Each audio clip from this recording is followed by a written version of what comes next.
আসসালামু আলাইকুম প্রিয় দর্শক, সবাই তো কোকোলা নুডলস খেয়েছেন, তবে এভাবে একবার পাকিয়ে খেয়ে দেখেন, অনেক টেস্টি এবং মজাদার। এই নুডলসে যেহেতু মশলা থাকে না, তাই এভাবে পাকিয়ে দেখেন। এখানে নিয়েছি কোকোলা নুডলস 2 প্যাকেট, ম্যাজিক মশলা 2 প্যাকেট। এখন পানি বলকে পানির মধ্যে নুডলসগুলোকে দিয়ে দেব। নুডলসগুলো দিয়ে সিদ্ধ করে নেব। এদিকে আমি 2টা ডিম নিয়ে নিয়েছি।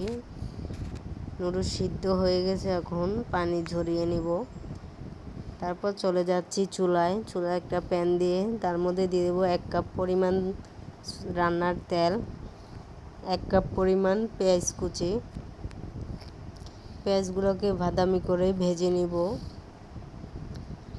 বাদামি করে ভাজা হয়ে গেলে দিয়ে দেব লবণ, হলুদ, এরপর দিয়ে দেব রসুন বাটা 1.5 চামচ, দিয়ে এগুলোকে তেল উঠে আসা পর্যন্ত ভালো করে ভেজে নিব। ভাজা হয়ে গেছে, দেখুন নুডলসগুলো একেবারে ঝরঝর হয়েছে। এখন নুডলসগুলোকে দিয়ে দিব।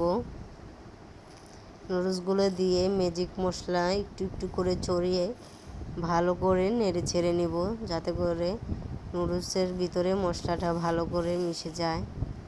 আর এদিকে আরেক চুলায় আমি দিয়ে দিয়েছি 2টো ডিম ভেঙে সামান্য লবণ দিয়ে ডিমের ঝুড়ি বানিয়ে নিয়েছি। অনবরত নাড়তে থাকবেন, যাতে করে দলা পেকে না যায়, ডিমের ঝুড়িটা সুন্দর হয়। দেখুন আমার ডিমের ঝুড়িটা হয়ে গেছে। এখন আমি নুডলসগুলোর মধ্যে ডিমের ঝুড়িগুলো দিয়ে দিব। ঝুড়িগুলো দিয়ে আবারও একটু মশলা দিয়ে ভালো করে নেড়ে ছেড়ে নিব, যাতে করে ডিমের মধ্যেও মশলাটা ঢুকে।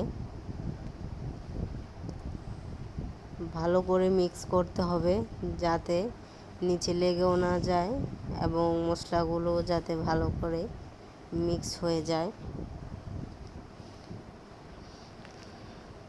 এই সময় চুলার আঁচটা একটু কমিয়ে রাখবেন। দেখুন কি লোভনীয় হয়েছে।